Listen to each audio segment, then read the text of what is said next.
नमस्कार दोस्तों, स्वागत है आपका स्टडी फॉर सिविल सर्विसेज में। वीडियो को पूरा देखिए। कोई भी आपका फीडबैक है, कोई सजेशन है, तुरंत वीडियो में कमेंट करके जरूर बताइए। अच्छा लगे तो वीडियो लाइक जरूर कर लीजिए और ऐसे वीडियो लगातार फ्री में पाने के लिए चैनल को तुरंत सब्सक्राइब कर लीजिए और बेल आइकन को जरूर टैप कर लीजिए ताकि आगे भी सारे वीडियो आपको मिलते रहे। यूट्यूब में फॉलो करते हैं तो प्लीज ये वाला फ्री टेलीग्राम चैनल जरूर ज्वाइन कर लीजिएगा। सारे नोटिफिकेशन, सारे अपडेट यहीं पे आते हैं, ध्यान रखिएगा। स्टडी फॉर सिविल सर्विसेज का कोई भी पेड ग्रुप अगर आपको ज्वाइन करना है तो सिर्फ 856480560660897523864455 यही नंबर है हमारे, सिर्फ जहां पे कॉल या व्हाट्सएप कर सकते हैं। इंस्टाग्राम पे हमारा पेज जरूर फॉलो कर लीजिएगा, studyforcivil.services है। ट्विटर पे हमको जरूर फॉलो कर लीजिएगा, @studyforcivils है। सारे क्वेश्चन अटेम्प्ट करिए और स्कोर अपना तुरंत कमेंट करके बताइए। दोस्तों नमस्कार, स्टडी फॉर सिविल सर्विसेज में आपका स्वागत है। यूपीपीएससी पेड क्विज हम लगातार देख रहे हैं। आपका कैलेंडर भी अनाउंस हो चुका है यूपीपीएससी आयोग के द्वारा। 2023 की प्रीलिम्स परीक्षा मई के महीने में ही होने वाली है इस बार, तो आपके पास अब समय वैसे भी बहुत कम बचा है, तो निरंतर अपनी तैयारी जो है कंटिन्यू रखें। और हमारे पेड ग्रुप्स में भी एडमिशन लेने के लिए नीचे देखिए डिस्क्रिप्शन बॉक्स में नंबर दिए हैं, उस पर कॉन्टैक्ट करके आप पूरी इन्फॉर्मेशन ले सकते हैं। तो स्टार्ट करेंगे हम आज के फर्स्ट क्वेश्चन के साथ। कहा जा रहा है आपसे कि हाल ही में प्रो कबड्डी लीग का 9वां सीजन किस टीम ने जीता है। ठीक है, तो जैसे आईपीएल होता है क्रिकेट के लिए, कबड्डी के लिए प्रो कबड्डी लीग होती है, प्रो कबड्डी लीग। इसका 9th एडिशन जीता है जयपुर पिंक पैंथर्स ने, जो कि अभिषेक बच्चन की टीम है। ठीक है, इन्होंने हराया है किसको? पुनेरी पल्टन को। देखिए अभी फुटबॉल का फीफा वर्ल्ड कप जो है कतर में संपन्न हुआ, तो उसमें फाइनली जो है अर्जेंटीना की टीम जो है वो जीती इस बार। तो उसमें उसी क्रम में जो अवार्ड्स दिए गए अलग अलग कैटेगरीज में, उस संबंध में देखिए कौन सा सही नहीं है। तो इसमें देखिए डी वाला गलत हो जाएगा। यंग प्लेयर अवार्ड जो है ये दिया गया है, अर्जेंटीना के ही प्लेयर हैं, एंजो फर्नांडीज उनका नाम है। ठीक है, तो यहाँ पे ये गलत है, बाकी के ऊपर के जो 3 हैं ये ठीक है। आगे देखें, अमेरिका यानी कि यूएस की बात हो रही है। यूएस में आयोजित किए गए मिसेस वर्ल्ड 2022, ठीक, इसका खिताब किस भारतीय ने जीता है? तो इसमें भारत की तरफ से जीती हैं सरगम कौशल। नाम ध्यान रखिएगा और कहाँ पे आयोजन हुआ है, यूएस में ये भी। दिसंबर 2022 में रोशनी का त्योहार जिसका एक नाम है हनुक्का, है ना, ये नाम इंपॉर्टेंट है, किस समुदाय के द्वारा मनाया गया? तो जितने भी यहूदी लोग हैं, ज्यूइश, है ना, विश्व भर में ये सेलिब्रेट करते हैं इसको, है ना। जैसे अब इंडिया में हिंदूज मनाते हैं ना दिवाली का फेस्टिवल, तो कुछ उसी प्रकार से मान लीजिए फेस्टिवल ऑफ लाइट है ना, हनुक्का। तो बी विकल्प को चुनेंगे हम। आगे देखें, निम्नलिखित शासकों में से किसके सिक्कों पर संकर्षण एवं वासुदेव इन दोनों का अंकन है? तो देखिए इसमें एंशियंट ग्रीक किंगडम में आप देखेंगे बैक्ट्रिया का किंग था, ये ऑप्शन डी में लिखा है ना, अगाथोक्लीज, है ना, इसके सिक्के। तो इसका असल में कंट्रोल आप देखेंगे जो वर्तमान में ये गांधार का रीजन है पाकिस्तान और ये हिंदू कुश माउंटेन वाला, यहाँ तक होता था। तो इसके जो सिक्के चलाए गए, है ना, तो इस पे जो है ये संकर्षण, वासुदेव, कृष्ण की जो बहन है सुभद्रा, इन सब के इमेजेस जो है प्राप्त होते हैं। तो यहाँ पे डी विकल्प को हम चुनेंगे। आगे देखें कि काव्य शैली का प्राचीनतम नमूना किसके अभिलेख में मिलता है? तो ये आपको मिलेगा जो है ये इसमें जूनागढ़ इंस्क्रिप्शन जो है ना, ये काठियावाड़ में रुद्ररामन का। ए विकल्प हमारा जो है ये करेक्ट हो जाएगा। आगे देखें, उत्तरी तथा उत्तरी पश्चिमी भारत में सर्वाधिक संख्या में तांबे के सिक्कों को किसने जारी किया? तो यहाँ पे जो विकल्प आपको मिल रहे हैं इसमें देखेंगे तो ये मोस्टली कॉपर के कॉइन्स नॉर्थ इंडिया और बिहार के रीजन से भी जो प्राप्त होते हैं, ये कुषाणु से संबंधित है। ठीक, बी विकल्प करेक्ट होगा। अगला देखिए, डंकन जल संधि किसके बीच में स्थित है? तो यहाँ आप बे ऑफ बंगाल में देखेंगे अंडमान निकोबार का जो रीजन है ना, तो साउथ अंडमान और लिटिल अंडमान, ठीक, इनके बीच। मैप में इसको एक बार लोकेट करके जो है देख लीजिए। आगे देखें, निम्नलिखित में से किस स्थान में बुद्ध ने, गौतम बुद्ध की बात हो रही है, अपने जीवन के सर्वाधिक उपदेश दिए? तो नंबर ऑफ जो सरमन्स हैं इसके संबंध में देखेंगे तो ये है आपका श्रावस्ती। आगे देखिए, सल्तनत काल में फवाजिल का क्या अर्थ है? ठीक है, ऐसे टर्म्स जो है कई बार पूछे जाते हैं। तो फवाजिल बेसिकली सरप्लस लैंड रेवेन्यू जो है, सी विकल्प में, जो इक्तादार होते थे, तो जो उस समय का स्टेट है कह लीजिए, उसमें जो लैंड रेवेन्यू अधिशेष होता था उसको जो सबमिट करते थे उसके लिए टर्म यूज होता था फवाजिल। ठीक, सी विकल्प करेक्ट हो जाएगा। एक चीज़ यहाँ पे ये ध्यान दीजिएगा, अभी हम इस वीडियो में जो कुछ क्वेश्चंस ऐसे देखेंगे जो आपको सिर्फ डिस्प्ले किए जाएंगे, हम उसको आपको आंसर जो है टिक करके दिखा देंगे। उसमें कई सारे स्टेटमेंट्स हैं, आप उसको स्क्रीन को पॉज करके पढ़ लीजिएगा। उसमें मैक्सिमम के स्टेटमेंट के आंसर्स जो हैं वो all of the above correct हैं, ठीक है। उसमें जो रिसेंट के इश्यूज़ हैं उसके संबंध में आपके इन्फॉर्मेशन को इन्हांस करने के पर्पज से दिया गया है, तो उसको उस प्रकार से उसको कवर करते हुए चलिएगा, ठीक है। अब देखिए कौन सी गर्म महासागरीय धारा इसमें से नहीं है, ठीक है। ये कोल्ड और वार्म ओशन करंट्स जो है ये आपको लिस्ट पूरी पता होनी चाहिए, मोस्टली ये चीज़ें पूछी जाती हैं लगातार। इसमें बेंगुएला धारा जो है ये कोल्ड है, डी वाली, ठीक। ऊपर के 3 सही हैं, ये गर्म में आ जाएंगे।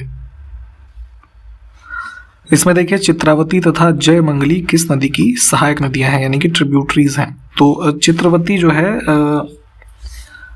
ये है आपका राइट बैंक, है ना, और जयमंगली लेफ्ट बैंक ट्रिब्यूटरी है किसकी, पेन्नार नदी की। सी विकल्प करेक्ट हो जाएगा। पाल तथा सेन वंश के राजाओं ने किस धर्म को संरक्षण प्रदान किया? तो अब देखेंगे जैसे ये सेन वंश है ना, तो इधर बंगाल के रीजन में ये रूल करते थे पाल वगैरह भी, तो इन्होंने जो है ये बुद्धिज्म, महायान बुद्धिज्म को पैटर्नाइज किया। ए विकल्प करेक्ट हो जाएगा। इसमें देखिए जो द्वितीय मुगल बादशाह है हुमायूं, इसके द्वारा लड़े गए 4 युद्धों को कालानुक्रम में व्यवस्थित करना है। तो इसमें सबसे पहले ये क्रम सही लिखे हुए हैं। दोहरिया का युद्ध जो है ये 1532 के बीच का है, ठीक है। चौसा का युद्ध होता है 1539 में, फिर होता है आपका जो है बिलग्राम का युद्ध 1540 में, और उसके बाद 1555 में होता है सरहिंद का, ठीक।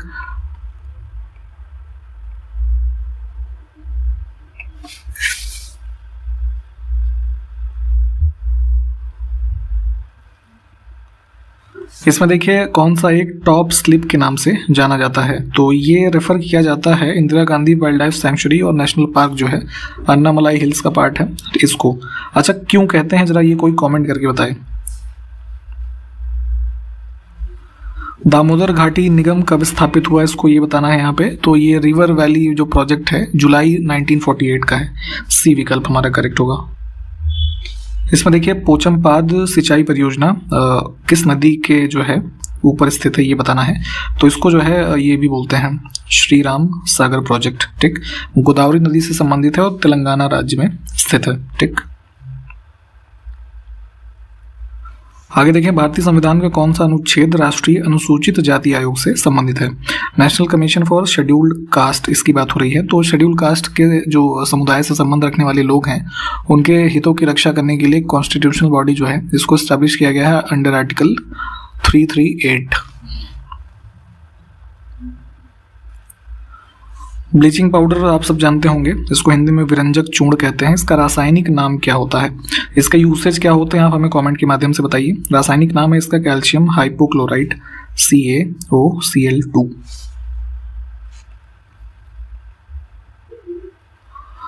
देखिए समान वर्षा होने वाले क्षेत्र को जोड़ने वाली रेखा क्या कही जाती है। तो जैसे मैप ले लीजिए, है ना, ज्योग्राफिकल वेदर मैप बनाइए एक, ठीक। तो उस पर जिन स्थानों पे मान लीजिए 50 सेंटीमीटर बारिश है ना 5 शहरों में हुई, तो ऐसे 5 शहरों को मिलाइए ऐसे एक लाइन से, तो उसको बोलते हैं आइसो हाइट, है ना। बी विकल्प करेक्ट हो जाएगा। अब जैसे आइसो बार है तो ये एक ऐसी लाइन मैप में ड्रॉ की जाती है जहाँ पे सारे प्लेसेस का टेम्परेचर जो है वो सेम होता है। आइसोथर्म में क्या होता है कि जो एयर प्रेशर होता है किसी पर्टिकुलर टाइम में जो नंबर ऑफ प्लेसेस को ज्वाइन करती है एयरलाइंस, उसको आइसो बार बोलते हैं। तो कुछ इस प्रकार से है ये, यहाँ पे बी करेक्ट होगा। आगे देखिए हाल ही में फीफा वर्ल्ड कप 2022 का खिताब अर्जेंटीना ने किस देश को हरा करके जीता है। तो फुटबॉल का वर्ल्ड कप होता है फीफा, हमने अभी ऊपर कुछ अवार्ड्स भी देखे थे। तो ये जीता है फ्रांस को हरा करके, ठीक है। पेनाल्टी शूट आउट हुआ था जिसमें 4-2 से, है ना, जीता है अर्जेंटीना। इन क्वेश्चंस को आप पॉज करके जो है देख लें और उसके उत्तर हम आपको बताते चल रहे हैं।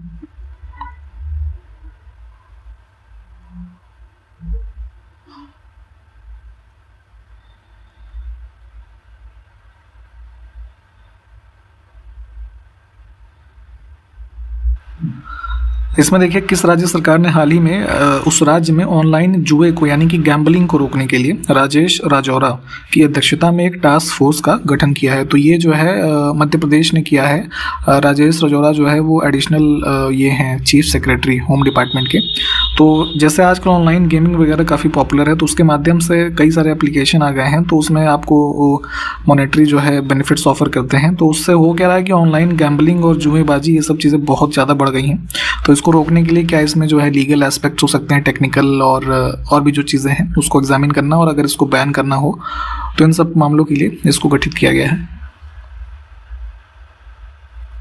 अगला है वर्ल्ड एथलेटिक्स स्टडी के अनुसार किस एथलीट ने उसैन बोल्ट, जो एक धावक हैं, ठीक है, इनको 2022 के सर्वाधिक नजर आने वाले एथलीट के रूप में पीछे छोड़ दिया है। वो एक कौन खिलाड़ी है, ठीक है, तो ये हैं भारत के जो जैवलिन थ्रो में गोल्ड मेडल जीते थे, नीरज चोपड़ा, ठीक है। इन्होंने सबसे ज़्यादा, चूंकि कई इंडिया में गोल्ड मेडल जो है काफ़ी जैसे बहुत rare of the rarest case है, तो आया था तो चर्चा में रहे थे काफ़ी, तो यहाँ पर इन्होंने उसैन बोल्ट को पीछे किया है। आगे देखें, किस राज्य सरकार ने पढ़ने को यानी कि रीडिंग को बढ़ावा देने के लिए फ्रेंड्स ऑफ लाइब्रेरी नामक एक कार्यक्रम शुरू किया है। तो ऐसे लोग जो कि स्टेट मतलब कि राज्य आधारित जो स्टेट रन लाइब्रेरीज हैं उसको एक्सेस नहीं कर सकते, तो उनको डायरेक्टली बुक्स वगैरह प्रोवाइड किया जाएगा इस प्रोग्राम के अंतर्गत, और इसको शुरू किया है तमिलनाडु की स्टेट गवर्नमेंट ने। फ्रेंड्स ऑफ लाइब्रेरीज का नाम ध्यान रखिएगा। आगे देखें, 2 जनवरी से शुरू हो रहे केप टू रियो रेस, है ना, इसमें केप टाउन जो कि साउथ अफ्रीका में है और रियो यानी कि जो ब्राज़ील में है, ठीक है, इनके मध्य ये जो है रेस होनी है, स्टार्ट हो गई। वैसे तो 50th एडिशन है, तो इसमें भारतीय नौसेना का कौन सा जो पोत है वो भाग ले रहा है, तो ये है INS तारिणी।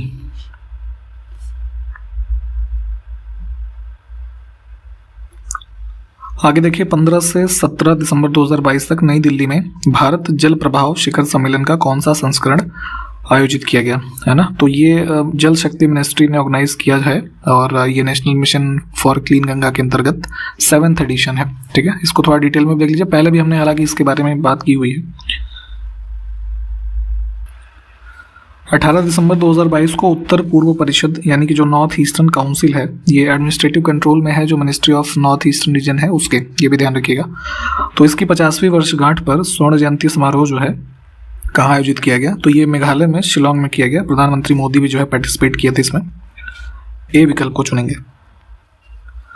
किस मंत्रालय ने प्रसिद्ध फाउंडेशन के सहयोग से, तो यहाँ पे देखिए मंत्रालय है और एक फाउंडेशन है, इसका नाम है प्रसिद्ध फाउंडेशन, तो इसने एक इवेंट आयोजित किया जो है दिल्ली अंतर्राष्ट्रीय कला महोत्सव, जिसका टैगलाइन था वेयर भारत मीट्स इंडिया, ठीक, ये ध्यान दीजिएगा। इसका आयोजन किसने किया, तो कर्तव्य पथ जो दिल्ली में है, पहले राजपथ के नाम से आप जानते थे, यहाँ पे आयोजित किया गया है ये संस्कृति मंत्रालय के द्वारा, ठीक। बॉर्डर रोड ऑर्गेनाइजेशन यानी कि सीमा सड़क संगठन जो है, इसके द्वारा सेला दर्रा सुरंग का निर्माण किस राज्य या केंद्र शासित प्रदेश में किया जा रहा है, तो सेला पास अगर आपको पता है कहाँ पे है, अरुणाचल प्रदेश में, ठीक। तो यहाँ पे जो सेला पास है उसी के यहाँ पे संबंध में एक जो सुरंग है कम्युनिकेशन के लिए, इसको जो है BRO बना रहा है।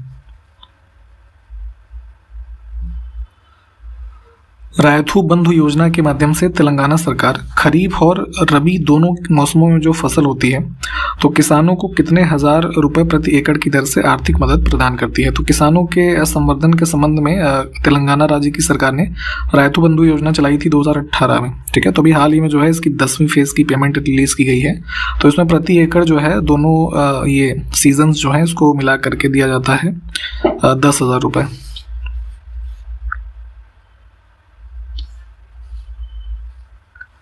भारत के किस राज्य की सीमा नेपाल, भूटान और चीन 3 देशों से मिलती है, ठीक है। तो इस सिक्किम देखते हैं आप, क्या है यहाँ पे, तीनों देश लग रहे हैं इसके आसपास, ठीक, भूटान, नेपाल और चीन। निम्नलिखित में से विश्व की सबसे पहली महिला अंतरिक्ष यात्री कौन है, तो देखिए ये हो जाएगा वैलेंटीना तेरेस्कोवा, सी विकल्प में। 1963 में जो सोवियत यूनियन था तब उस समय, तो वॉस्टॉक 6 मिशन लॉन्च हुआ था, ठीक है, उसकी पार्ट थी, पहली कह लीजिए वुमेन है टू फ्लाई इन स्पेस, तो सी विकल्प को चुनेंगे। आगे देखिए, शुंग वंश के बाद जो है किस वंश ने भारत पर राज किया, तो आप इसमें मगध किंगडम में देखते हैं पुष्यमित्र शुंग की स्थापना की जाती है शुंग वंश की, और इसकी समाप्ति के बाद कण्व वंश आता है ना, ये क्रोनोलॉजी है, विकल्प सी को चुनेंगे। आगे देखें, तैमूर ने किसके शासनकाल में भारत पर आक्रमण किया, तो तैमूर का इन्वेजन होता है इसमें 1398 AD में नासिरुद्दीन महमूद तुगलक, डी विकल्प जो है ये करेक्ट होगा। इसमें से किस शासक ने गुल रुखी उपनाम से अपनी कविताओं की रचना की, तो यहाँ पे ये देखिए टर्म कई बार वैसे भी पूछा गया है। तो लोदी डायनेस्टी में देखेंगे सिकंदर लोदी जो है ये काफ़ी जो है पर्शियन का अच्छा नॉलेज था इसको। तो ये लिखा करता था अपनी जो पोएम्स थी गुलरुखी नाम से, ठीक। इसका मूल नाम क्या था? निज़ाम खान, ये भी ध्यान रखिएगा सिकंदर लोदी का। सी विकल्प को हम चुनेंगे। आगे देखिए, प्रसिद्ध विजयनगर शासक कृष्णदेव राय के अधीन किस साहित्य का स्वर्ण युग माना जाता है या था? तो आप देखते हैं संगम डायनेस्टी में जो विजयनगर एम्पायर फाउंड हुआ तो उसमें जब कृष्णदेव राय हैं तो इनके टाइम पीरियड में तेलुगु साहित्य जो है वो काफ़ी फला फूला, तो इसको जो है इस टाइम पीरियड में साहित्य का स्वर्ण युग माना जाता है। डी विकल्प को चुनेंगे हम। आगे देखिए, विज्ञानवाद के प्रवर्तक कौन थे? तो विज्ञानवाद या फिर इसको जो है योगाचार स्कूल ऑफ बुद्धिस्ट फिलोसफी कह लीजिए, ठीक है। इसको फाउंड किया था ये मैत्रेय नाथ ने। विकल्प ए जो है ये करेक्ट हो जाएगा।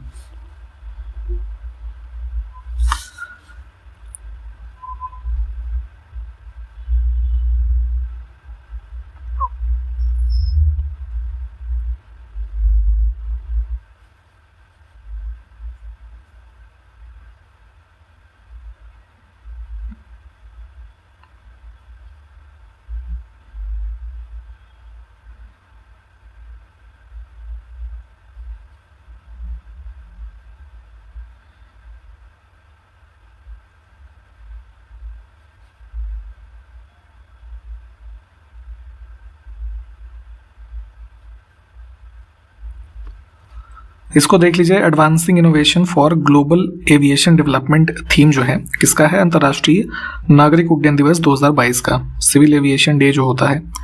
तो ये किस दिन मनाया गया है? तो ये मनाया गया है 7 दिसंबर को, ठीक है। थीम ध्यान रखिएगा, थीम पूछी जाती है। हाल ही में remittances brave global headwinds special focus climate migration, देखिए पूरा टाइटल है किसका? 37th migration and development brief 2022। तो माइग्रेशन से संबंधित एक रिपोर्ट जो है ये वर्ल्ड बैंक ने जारी किया है, उसी का यहाँ पे ये टाइटल है रेमिटेंसेस ब्रेव ग्लोबल हेडविंड्स। तो इसमें मुख्य रूप से ये बात सुझाई गई है कि भारत जो है इस 2022 में ओवरऑल ऐसा देश बनेगा और पहली बार ऐसा होगा कि जितने भी माइग्रेंट्स हैं आउट ऑफ इंडिया वो इंडिया को रेमिटेंस के रूप में more than 100 billion US dollars जो है वो भेजेंगे, ठीक। तो यहाँ पे ये एस्टिमेट भी ध्यान रखिएगा आप लोग, ठीक। ए विकल्प हमारा करेक्ट हो जाएगा। फर्दर अगर चाहें तो इस रिपोर्ट के बारे में पढ़ लीजिएगा। अब है कि global wage report 2022 and 23, the impact of inflation and कोविड-19 on wages and purchasing power, ये पूरा टाइटल है एक रिपोर्ट का। तो जो वेज आप पैसा कोई कमाता है तो उसके संबंध में एक रिपोर्ट जो है जारी की गई है जिसमें हाईलाइट किया गया है इम्पैक्ट ऑफ इन्फ्लेशन और कोविड-19 पैंडमिक का, ठीक। तो ये जारी किया है ILO ने, इंटरनेशनल लेबर ऑर्गेनाइजेशन।